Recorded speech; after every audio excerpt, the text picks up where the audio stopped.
Skip this right now if you don't have the courage, because what's about to happen next, after hearing it, you might not be able to sleep properly tonight. 112 Ocean Avenue, Amityville, Long Island, New York. A big colonial-style house that looked completely normal from the outside. A quiet street, a beautiful lawn, white windows. But what happened inside that house was so horrifying that even today, people in America's history shiver just remembering it.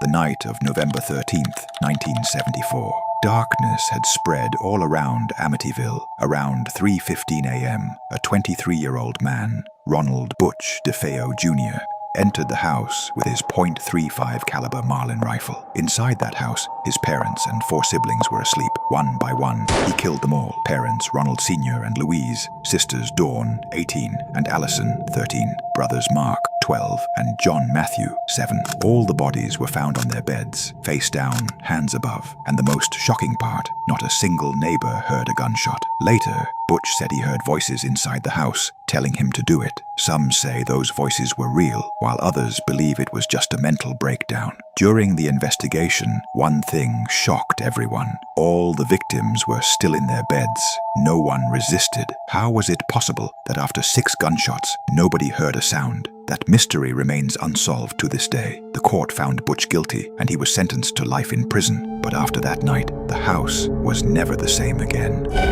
If you think you're strong enough to listen till the end, then don't stop now.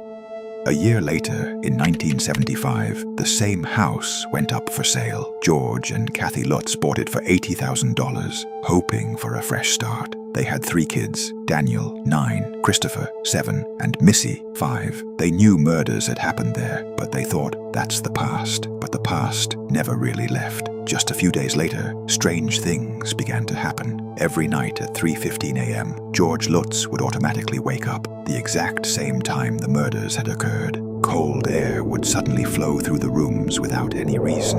Even with the fireplace burning, the room would feel freezing cold. Green slime began oozing from the walls, and a strange foul smell filled every corner. Doors and windows shut on their own. Sometimes, objects would fall without reason. One night, Kathy Lutz felt she was rising off the bed, levitating in the air. Missy, their daughter, saw a pig-like creature with red eyes outside her window, and a voice kept whispering, "Get out!"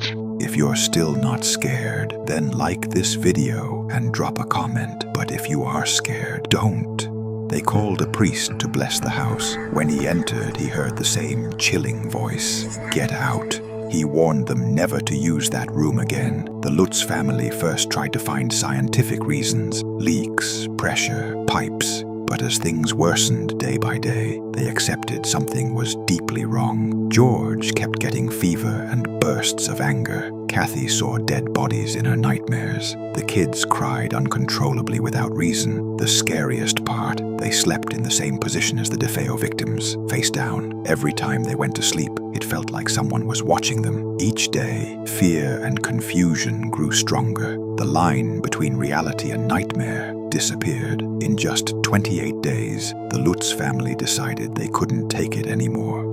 On January 14th, 1976, they fled the house without even taking their belongings. Kathy said it felt like the house had sucked out their energy. George kept hearing voices. According to them, one night the entire house began to vibrate, and they ran out without looking back. When the media picked up the story, America went wild. Books, movies, TV shows, everything was made about it. But the question still remains. Did it really happen? Some investigators say the Lutz family exaggerated the story. Father Pecoraro, the priest who heard "Get Out," later claimed he only spoke on the phone, never actually visited the house. But the Lutz family stands by their story. They insist it was all real. Skeptics say book author Jay Anson added dramatic effects to sell the story. But still, the cold air, the red eyes, the slime, the voices were so specific that people couldn't ignore them. Even today, the house at 112 Ocean Avenue still exists. The windows have been changed, and the address altered to keep tourists away. The new owners claim everything's normal. No ghosts, no voices. But believers still say the evil sleeps there. It's not dead. People say they still feel a presence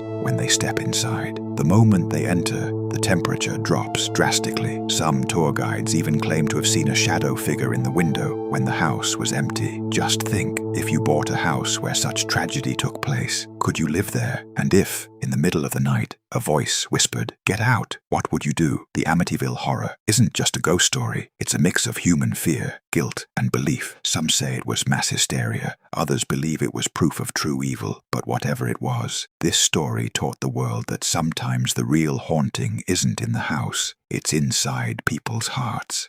If stories like this don't scare you, then prove it. Hit that subscribe button, because the next video might not just stay on your screen, it might follow you into your dreams. So that was the true story of the Amityville Horror House. A house where fear didn't just live in the walls, it lived in the hearts of those who entered. And if tonight, at 3:15 a.m., you can't fall asleep, maybe this story found a place inside you too.